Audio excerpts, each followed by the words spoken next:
players that are from the sort of the French part of Switzerland, and obviously they speak much more French, and then the others more so German. So yeah, they kind of all speak in English, which is great for a chat, but you know, definitely challenging for some of them. Yeah, and a lot of their players come from the top team in Switzerland, where they were telling us, like, in our main league there, where obviously it's only players from Switzerland, they haven't lost like a game all year. It's the same as, you know, Brazil Gaming House. There's that same issue. It's like, yeah, we're dominating our region, but in Europe you think it's a bit easier maybe to break outside of your country and get more games in, but so far relatively unsuccessful, as you could say also for this push here. Shinoda trying to get the setup there with Symmetra, trying to get him probably just onto the point. And we saw this yesterday, Matt, and it didn't really work out. Yeah, you can try it up to the high ground as well, potentially do this. Crimzo, we haven't really talked about Canada, playing the Torbjorn here, so you're going to have the Torbjorn Orisa Junkrat combination. They try and dive this up top. If they do switch to a dive, they're going to get just blown up with so much damage. Bonnie being the solo support on Ana here. You do get some healing from Sherfor with the Biotic Field, but you don't count on that, right? Yeah. So it's just more that he's much more self-sufficient, right? Unless he positions himself really poorly, he should be okay. And Soldier, you know, up against this kind of composition, there's a few shields in the way, but there's no D.Va. So D.Va was a hero that really shut down Soldier 76 and made his life very difficult. Defense matrix duration now being much reduced since that era of the game. And Soldier can get a lot done with Attack Visor as well here. It is a tanky lineup though, so Soldier spent a lot of time just trying to nail people with these shots. Banny, 6 seconds before he has a buy grenade, but he won't have to wait for it because it's 3 from Agilities with a Riptire. And again, Junkrat, the antithesis to the 3-3 composition on this map. They clump so close together. Easy to charge up, and there it is. Crimzo gets the hammer kill on Lux. Canada, very pleased with that. What is it with Torbjorn players obsessed with hammer kills? I mean, you can ask Brent. He's in, I think he's across the wall from us right now. I mean, you could ask a lot of people, but it is very difficult to achieve. Get him with the hammer! It is hard to achieve. I believe that's the point. And, you know, styling. Just styling, as Sam would say. Yeah, something we didn't bring up when we talked about Soldier 76 is him and McCree, even Bastion, get a little bit of a buff. As of late, their damage fall-off is increased, so they do more damage at a longer range now. Yeah, they decrease the fall-off, yeah. Which is a nice feeling, you know, for guys that are stuck with hit scan. You can notice it too when you play them. You can notice that damage. It still pumps that range. Oh, hell, yeah. Couldn't get away from that one. Scorpion actually fell to the same one, and Agility's holding his own literally in this side room. Another tire. It's bad news. I mean, and look, we've seen this. A good example of, I guess, this occurring in the Overwatch League was the San Francisco Shock playing attack on this map. Also had a lot of problems with, you know, getting to the point quickly without feeding an enemy Junkrat, you know, that Riptide very early on. So you know, that's been a difficulty that's been experienced by players at all levels of the game. A little bit of the Riptire. Slurping it, half health, doesn't matter, still 2 kills. And the thing is that Coalescence will not save them from that. The sound barrier will, but then all Canada will do is they'll use like a Molten Core supercharger on top of the tire, and that'll be all. And Agility's probably the next fight. Canada have so many ultimates. Agilities will have his Riptire again for the one after that, if they're even this time. 50 seconds remain on the clock for Switzerland now, and it really is time to stand and deliver. We don't make a pick for Luxie. Now, we saw the Seoul Dynasty try this with Jaehong on attack. Didn't look great. There's a big Orisa shield in the way. Yeah, and Orisa has a great shield up time. Note with the defense matrix as well. Let's see how they use this Widowmaker to try and get a pick. They don't even have a lot of damage to break the shield without the Widowmaker, right? So XQC should just be able to recharge this constantly. Okay, they're up onto the high ground. Crimzo just nervously hovering over the Molten Core ability. Shortfall gets shattered, but off the high ground, that actually kind of works in his favor. He did get nano boosted though, so much of that tactical visor really doesn't get used. He's put out of the picture. Kiva, nice! That's a double with that self-destruct. No, and XQC it down. But Crimzo, he's back in with the hammer. Still wanted to use the hammer, apparently. Didn't find anything with it. Molten Core came out. Didn't really get anything with that either, but it could be trouble for Kiva here. There's 2 players here to deal with. The D.Va is D-Met. Canada move back onto the point. Helv now rushing in there on the hammer just to try and stay there. The point finally captured, I think, is Canada. No, they're going to come back in again. Biotic Field for Shortfall keeps him going. The hammer's down. Now they need to get Lux and Shinoda there. It's an instant delete from the Doomfist, but he's very low. Hit scan is pretty tough to deal with, but he gets the finish on Shortfall. Barney returns to the fight now, and that's going to be it. Canada hold off Switzerland. And credit to them with, you know, a 76 and an armor. Yeah, it was a big brain play there, though, from Sherfor and Agilities. They knew the percentage on the capture point was enough where they could back out, give a few seconds up, because then you had Bonnie coming back and you had Crimzo coming back as well, which turns it into a 4-on-2. You give the offense an opportunity to come back as well, but with 2 players just dropping, the max they come back with is 4. You take your chances in what could have been a 4-on-4 fight in that situation. I like it. Canada definitely, just seeing how far they can stretch their capability. Quite often you see teams in that scenario maybe just sort of give up the point, but it was Kiba versus Agilities and Shawfall on the point at that stage. And this all happened because Shawfall got earth-shattered on the high ground, but knocked off of the high ground. Yeah, and he was actually able to survive that. He was still alive, didn't get caught in any of the extra damage. So we'll see if this is something that Canada decides to do. Node on main tank, XQC on off tank. XQC does play a decent amount of Zarya on his stream, so it's a hero he can definitely play. We haven't seen Note play any main tank, but sure he could pick it up. I think they can. I mean, at this point, if we sit here and tell you there's an academic reason for this, it's probably pretty disingenuous. No. Canada are definitely just trying some stuff out here, so. They're having some fun. They're playing they're playing comps that do make sense, but just kind of changing the roles up a little bit. So, which if you use Occam's razor to try and explain your setups, that obviously this wouldn't make sense. But they have the comp. Obviously, we've seen Agilities play Lucio to great effect on Rialto on day 1. So Canada shouldn't be too much of an issue. Switzerland really need to try and batten the hatches down and tighten up some elements of their gameplay here, because they have to hold Canada off this first point entirely. This needs to be clean as a whistle. If I would have told you the play you'll see on repeat the most after this event was a Agilities Lucio highlight, what would you have imagined it was? I would have told you to go back to bed. Stop raiding at 4 a.m. in the evening. Hey, boss has got to die. Yeah, so they say. Right, so teleporter play here, Matt. Maybe they just try and cross the high ground. Maybe it depends how they're feeling. They could actually just try and plonk a teleporter behind this Orisa shield. Oh, that translocator got eaten. Oh, sorry, that was a Bionade, should I say, from Crimzo. It might have hit the shield anyway. I just expect to see Shawfall in that Sombra now. Agilities is right arm, just getting pummeled with damage. QC takes a big shot there as Lux. There it is, the TP's there, they're going for it! Face to face, no, it's point up instantly! Through it, I think. Shinoda quickly bursts down the teleporter and it actually leaves a couple members of Canada kind of stranded behind enemy lines. So that didn't work. Okay. What? Where did we come from? How is he still alive? He's asleep. Okay, XQC just killed himself somehow. I think it was a right click. He would have killed himself with a right click damage. Maybe it was just too low. Maybe he was out of position. You know what? Canada's switching off of this. Okay. Back to the drawing board. Fortunately, their fallback plan is kind of the one that's been winning them all these maps anyway.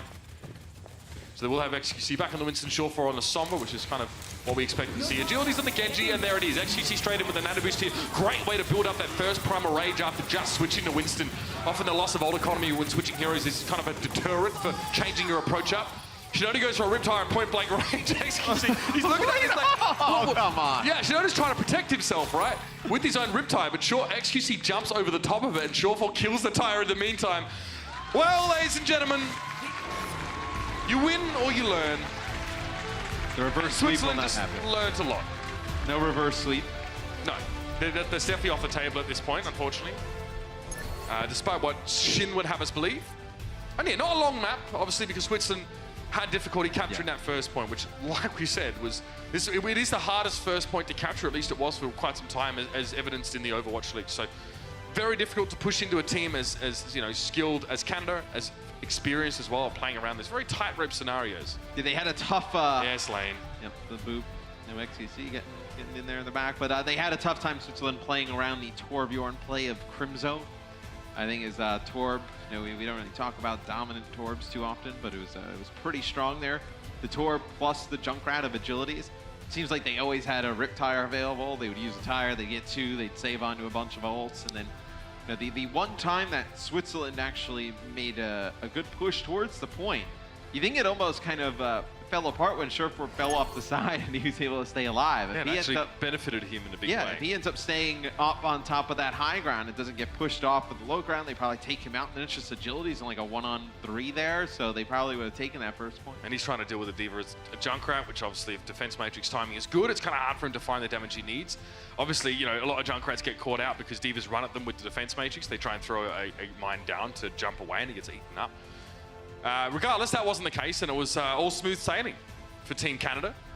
And we're getting queued up with our next map in just a moment. So obviously, definitely a lot to work on here for Team Switzerland. I feel like the Widowmaker pick obviously didn't yield them too many results. The fact of the matter is, when you struggle that much on attack, you just really don't give yourself any margin of error on defense. It's one lost fight, it's all over. Whereas Canada, you know, got to try a couple of things. We saw them, you know, go with you know, that cheeky sort of Symmetra teleporter play, then switching back to a standard composition and winning out. I do feel like for Switzerland, you know, when we spoke to Brazil, they talked a little bit about their experience last year, and I'm sure this year will be much the same, is that they're like, oh, you know, we didn't do great, but when we went home, after spending time here and scrimming the teams here, they were like just destroying everybody. I'm sure Switzerland will go home and learn a ton from playing these teams here, and they'll be even stronger in their home league. Kind of makes you wonder though, doesn't it? How long do you stay at that level at your home league? It's like you kind of want to get out as much as you can until so you don't want to stagnate to sort of that level. Gibraltar is going to be the final map of this particular series, and a map that really, you know, that 3-3 composition that Switzerland's been trying to run is not really valid here whatsoever. Doesn't really work. A couple parts of this map you can make it happen. Reinhardt can come in on that last stage, but really, they probably have to go for something a little bit different here. Another good Torbjorn map. Canada could play it yet again. You don't usually hear that too often, but yeah, look, Torb on first point has a lot of. Remember when Symmetra was like really good on first point and then like just didn't really see any type of play? Car wash. I feel like Torb is the same way. Like there are some point A's where he's like really strong at, like against uncoordinated teams, like against teams who kind of know how to go against it, like they'll beat it, but that Torb can really be like an annoyance to teams. But like I said, it functions effectively as the 7th man. You know, if you're not sort of dealing with it. Does decent damage. It's good at finishing off kills, especially if you place it in a random spot like this. It's hard because you can't ignore the turret, but then you can't focus the turret at the same time. Like if you focus the turret, you'll die to everybody else. If you just let the turret just stand there and just pump you with damage, like it's enough damage to put like a team over the edge in a close fight. Did you know Reinhardt can actually stun the turret up after charging it? He can also do it to a Molten Core turret. If you charge into a Molten Core turret, you'll stun it for 3 seconds, I think? Or a couple, well no, not 3 seconds, a couple seconds, and won't fire during that duration. So you can think of see more it. effective ways. Correct, but Molten Core turrets are pretty scary, yeah. bro. There are ways around it, right? You just don't really want to ever have to deal with it at all if you can help it. Canada playing really far back here, not aggressive. I think it would be clear to say that they're playing around this Tourbillon turret. Yeah. That is Noted that actually, is a concave barrier there. Noted actually caught Shinoda off alone there. He does get a res, but forces everybody on Switzerland to back up, rotate around at the other side. All right, no drops down. Oh, what's going on in here? Hey, you're supposed to be playing against us, not playing patty cake. Again, just break the shield down here. No, a lot of confidence, being healed up a lot of the time. Vulnerable for a car. Oh no! Up the stairs! Oh, the humanity! You see his face? That's not supposed to happen at all! That is too good. He's completely shocked, but actually watching it on the minimap, the players actually didn't expect that at all. Because it comes all the way up the stairs, and I'm watching the minimap, and I see Scorpion just sitting at the top of the stairs, so he's healing his tanks, and then all of a sudden this thing just comes flying at him. Well, actually, this happens. If you fire, like, the mech can even travel up vertical walls as well. If you fire the mech at a slight angle, Poco showed me this in his stream, you fire this at a slight angle, and if the mech has far enough to travel, it'll actually travel up and over a wall. Like, flips over. Yeah, it's super cheeky. Keeper trying to get there, burst out pretty much immediately there. Barney just going to try and huddle behind the shield as much as he can, but that's a nano-boosted Winston, I believe, so he just tries to get away. Riptire in. Now, where do you send this? Agility's is like, well, I don't really know where they are, but oh, here's 2 supports. I'll get one of them at least. Remix is down. And I will say, I know we talked about Switzerland's support core at the beginning. You know, they've done a nice job in this series, like staying alive. Like they haven't necessarily like been like the first picks in a lot of these fights. They've done a nice job building their ultimates. They haven't really play too badly. It's hard though as a support player to really, but when the game is as one-sided as it may look, it's hard for the support players, even when you're not dying and you're kind of playing the right way, to really kind of get your team over. Matt, is there a reason for the shield being placed backwards like that? I was trying to think of a reason you would put it that way. I'm not sure if it gives you extra protection or... Either way. Maybe someone will tell us. All right, so we Primal Rage here. Now for Hell on that Winston. He gets burst down awful fast, of course. Molten Core is... It's a heck of an ability. Crimzo this time doesn't opt to descend down and try and, drop the hammer. He's more than happy just to sit up here, and Shorefall will take that shot. And this is the problem for Switzerland. Now, you think they're sort of on the right track, right? Try and get through the server room, get up onto the high ground, try and face them there. The problem with that last fight is they lost their diva before they even got there. So you might even get to see that, attempted again. Shorefall's got so much space, like he doesn't even have to move. They did end up using your Molten Core and your Nano Boost there. So Scorpion should get a Nano Boost during this fight. Maybe you can get a big play with an EMP plus a Blade, as that's going to be the EMP with the Self-Destruct. That's going to be one kill there. Agilities will fall to that. They do get the Torbjorn turret. Oh, no, gets Shinoda, but Lux and Helve still turn up. No, Crimzo going down. So now he's just Bunny and XQC trying to hold the fort. And they can't really approach the payload there, so XQC and Co will have to pull out here. The Orisa won't get too much more value for Canada. Probably see XQC make the switch in just a moment here. Shorefall just wants to duel out. He got a bad spawn, and he figured he'd try and get a kill before he left. Now Canada's going to run something pretty similar to what they've done, but that was a good combination of ultimates from Switzerland. They were able to use it. Take the high ground there. No, he did get one with the Self-Destruct, and Shinoda trying to push through with his Blade, push enough players back, did enough damage to make the impact. It definitely wasn't as nuanced a strategy as take the server room, move up the high ground, but they required less moving parts because they had those ultimates and they managed to put them together well. So credit where it's due. Kiba gets desuited here. He'd love someone to try and remove him. We'll have his wish in just a moment now as XQC jumps on top. And Canada now have more high ground to work from. Switzerland now another situation where they do need to play from an altitude deficit, is the best way I can put it. Maybe they could try and take the high ground here a little bit. They do have that Sombra still in the mix. Plenty of verticality amongst their roster of heroes. Scorpion just needs to be careful that Agilities doesn't come hunting for him. Looking at some of Lux's Sombra stats right now, did a nice shot with that EMP, connected with 4 players. Only 2 players hacked outside of that. I feel like hack gives you so much value. XQC will get the Nano Boost. You got to get a few more hacks than that, right? You can take a player's abilities offline. Even without the EMP, you sneak up behind, let's say Agilities, right?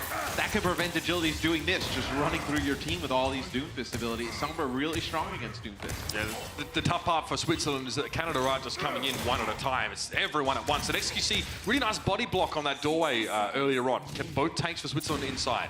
We actually saw this strategy come out from the Los Angeles Gladiators during the regular season. I remember Monkey Noah casting a game where they had Hydration sitting up on the high ground as Doomfist here on Gibraltar, and then they were able to put Surefour up here on the Widowmaker.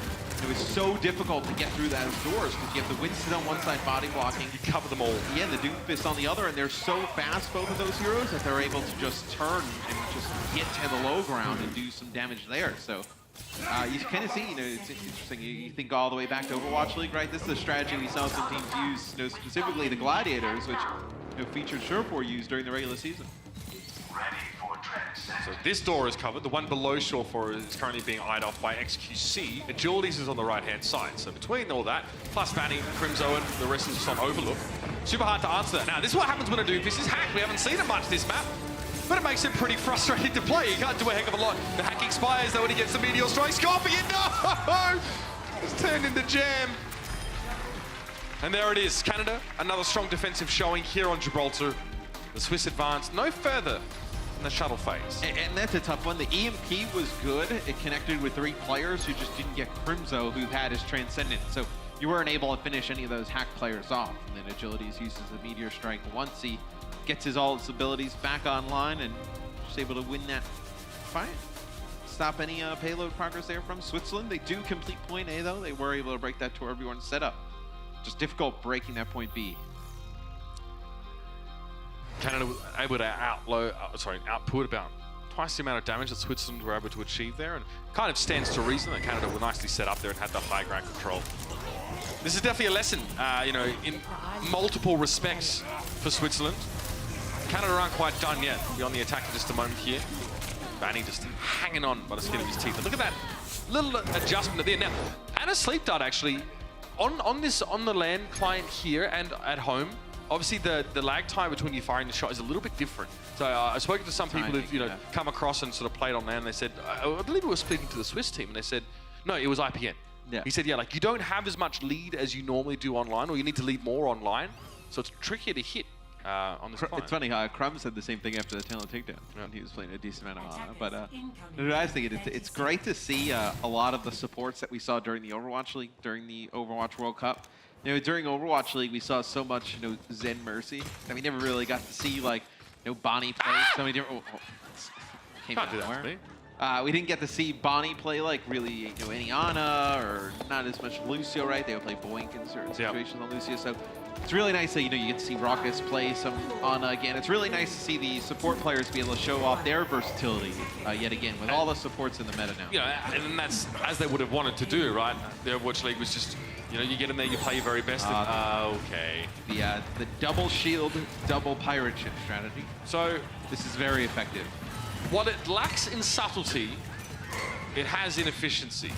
A lot of damage here. XQC will... tough time here again. Yeah. I mean, the card is moving in all fairness, so he has to turn his back. Note, obviously, also sort of sat in the back here. Now, Switzerland are dropping down inside the choke here. So bubble put down, but that's now expired, and health just gets pasted up against the wall. Crimzo and Note are both down, though. So Lux and Schnoder have done a good job of picking off those crucial targets. Bunny would love to get a resurrect here, but actually... can't just keep rolling with this Bastion. He's about to get shield bash here. It's not going to be pretty. No, Schnoder doesn't quite get there. It's a trade. Now we can move away from this whole Bastion thing, I think. I think we can move past that. Yep. But it is Shore 4, and he does like to use his tank configuration. No, I think the issue is the Torb. I think they may come back and try this one more time here. How is it there? What do you mean? Like, as in, it meant that you didn't have the Diva, or the Torb was a... No, you needed the Ana, so when they dove onto the turret, you just throw the grenade down, the biotic grenade down at the feet, deny them all that healing coming in, and then keep the Bastion topped up. The server room now. XQC charging away, Shore 4 once again in position. So Switzerland now, they have the advantage of kind of knowing that Canada don't have mobility. So they can try and outmaneuver them, encircle them, get to Shore 4. But he has tank configuration now as well, so that might even backfire on them. Lux, fortunate to be alive. I think a halt was even employed by Canada to try and hold him in position. And Remix is down there, lost their mercy already. Note just goes in, it takes what he wants. Well, they have Note pushing the high ground, and then XQC just pushing the cart here, and it's like, who do you focus during this? Well, XQC gets himself a nano boost there, and so Shinoda just crumples as he swings in with the energized hammer. Primer range for Hell. XQC, that's like super heavyweight class kind of fight. Unfortunately, Hell jumping up into the air, left the payload and gave Canada that point. A few more kills come through for Canada. A lot of players getting that forward spawn here from Switzerland. You're trying to take the fight to Felix, you're trying to get chaotic, but you gotta understand that this guy was born and molded, raised in that sort of environment. His stream is like an assault on the senses. Light, sound, action. Would love a situation like that, getting aggressive, but... It's the far of the right play here, going up against Note's Diva, and then you also have the Bastion play. Because Bastion, like we mentioned with Soldier 76, gets that damage fall off as well. It's not great, especially now because you still need to deal with the Bastion, right? The Pharah doesn't really answer that at all, especially now with an Orisa shield in front. Helv, duck and cover, covering your eyes will not prevent you from being vaporized by that self-destruct, and that's it.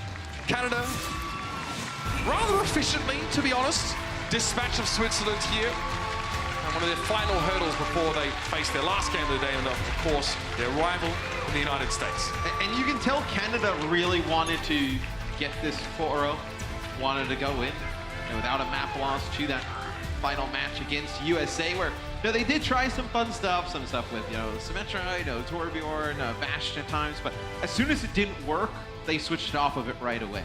There, they make some adjustments there with the Bastion, and able to make it work towards the end. Switzerland, I know we saw at times they were able to take a few fights, combo a few ultimates, looked quite good. Just not enough here against him. Yeah, a couple of moments there, but in general, Canada were able to play non-standard, some maybe sub-optimal compositions and still get away with it. And at the end of the day, if you fundamentally are not on the same level, you are not going to be able to succeed in these situations, and Canada can style on you. Let's head down to the floor and hear from one of our youngest rising stars in the Overwatch League. It's Agilities with Malik. Thank you very much, Uber. I'm here with Agilities. Man, you guys got second place last year at BlizzCon. You come here, you're unscathed, a perfect 16-0 in maps so far. What is your recipe for success in Team Canada? I think like having the structured coaching staff is really good. Like we got Jane, we got Sword, we got Danny. They're all helping out with map strats and stuff. And I mean, we're just having more fun this year, and it's also fun. We're Overwatch League players, most of us, so you know, it's just like a chill event for us, and we're having a good time. That's awesome, dude. Just having a good time, man. That's the recipe. All right, so, you know, you guys are all experienced, all Overwatch League players, but the good thing about the World Cup is there's so much talent. There's so many new faces that you get to face off against. So my question to you is, have there been any DPS players on the other teams that have kind of surprised you a little bit with how talented they were? I think the main one is Onigod. Other than that, I haven't like been paying too much attention, but Onigod is definitely Overwatch League tier, I think. Oh yeah, he shocked me a little bit too. I think both of the players on that team did. All right, last question for you is actually one for the last matchup of today. You guys got Team USA coming up. How are you feeling about the matchup, man? Any smack talk, any thoughts that you want to get out there? I think that we're gonna win, obviously, but my main thing is just like we're having fun with these games. This was the warm-up. We weren't really trying, but yeah, I think we're gonna win. Do you feel like you properly hit your strats all through the stage? That was kind of the plan. Like these teams were easier, so we just hit our strats and played what we didn't want, and now we're gonna take it on to USA. Woo! All right, well, thank you very much, Agilities. Much appreciated. And guys, we're gonna go ahead and break down that Team Canada victory with the casters. Take it away, boys. All right, some strong words coming out there from Agilities. That's what we'd like to, well, strong, you know, in terms of what we normally get from him. You know, he's very polite, very kind guy. So Battle of Words obviously raging on the stage, and of course over in the Twitter sphere, guys. That's why it's time for our T-Mobile Fan Pulse, brought to you by the fastest network ever. Here we go. Ultimate coordination, Matt, ultimate economy, team fighting. That's something we definitely look for in this game. Look at that. They do a great job of using that Sombra EMP in combination with whether it's like an Earth Shatter or a Self-Destruct to be able to rattle off a lot of kills in these fights. Something we've also said that, you know, we've criticized some of these other teams for as well, like overusing some of those ultimates in scenarios like that. It's a fine line, you know, between using not enough to win a fight and essentially wasting ults and then using too much. So, you know, that is definitely something where we constantly try and observe from these teams. And Canada, USA, you can expect to see that. I think Norway have actually demonstrated their ability to do that. One of our favorite things to see. And note, I mean, we talked about him a lot during the Overwatch League season. Extremely impressive off-tank player for the Boston Uprising. You know, his rise to, you know, stardom kind of gets lost with how good like Striker was throughout the whole year. But you know, at the beginning for the Boston Uprising, you were talking about like, oh, Note and Kalios, they'll split some time, whatever. Note was so good that it just kind of pushed Kalios all the way out. That's true. And then there was a period where we saw, you know, Kalios, you know, play a little bit of that Zarya, but eventually that was something that we, saw picked up by other players on the team, and Note showed himself to be just really incredible. I mean, it was when we talked about the MVP or the Rookie of the Year. I always, you know, that's not an award by the way, but I always had an idea like Rookie of the Year or Young Player. There are 5 or 6 of them, you know, that I'd throw out there. You know, like Agility's definitely one of them. Space, you know, Note, definitely someone you could put in that conversation. He's like a franchise player in my opinion, you know what I mean? Like that's a sports ball term, but he's gonna be around for a while and he's definitely gonna be making an impact. We've got one more, and people, I mean, you probably shouldn't listen to what I say anyway, but no, you definitely shouldn't. Now, breakfast condiments, I guess. You have cheese for breakfast in Europe, right? That's quite common. So, you know, obviously maple syrup because that's like the easy one. Yeah, don't listen to what I say; it's really waste of time. Yeah, it was a bad joke. that ended up being a tweet. Yes, but there it is, ladies and gentlemen. So, of course, as the battle for the top rages on Take Your Team to trending with hashtag OWWC on Twitter, of course, with the fastest network ever. Keep it going. Let me know. Maybe just get some better lines from me on Twitter. That's what we like. Let's have a look back over the match, though, and sort of see exactly how things played out here, because I've definitely seen Canada in the driving seat a lot of the time, Matt. How much can you really say? Look, another team that really didn't do anything to stop the Sombra play from Sherfor. I think his shot calling playing Sombra, you know, how to engage, you know, his teamwork with XQC has been really strong. And I think whether it's Agilities or Mangachu in the lineup, you know, 2 guys who can play so many different heroes, is I would be shocked if we don't see a ton of this in the USA match. A ton of Doomfist coming out from Agilities. I know I can think back when we were in Denver casting Contenders, and he was playing a decent amount of Doomfist. Very strong Doomfist player. That period of time was when he first really started to actually get some action. Now he seems like a must-have.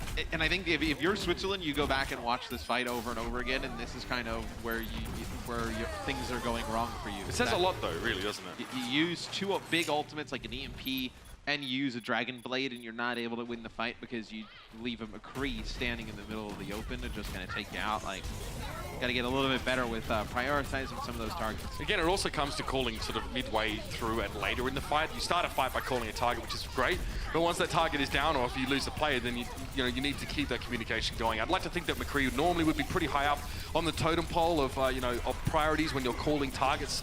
That seems like a bit of a breakdown in communication late into the fight. This is, that's unfortunate. Scorpion's just down there. It's just perfect, though, isn't it? That was almost Lux as well. Like, that could have been just astonishing. He catches the Mercy there, Remix, as he's trying to actually go down, not able to. And Surefour here, configuration tank towards the end. He doesn't really even get that much because everybody else is already dead via Agility's a note. Well, you love to see that stuff from Canada as well. Some perfect placement from Note. Everyone on that roster's looking strong. Been good to see Switzerland as well. They've got a lot of knowledge and insight to bring back to their home region. Coming up after this, though, Norway versus USA. One to be checking out. We'll see you guys after the break. I'm sure you're excited. We'll catch you in a bit.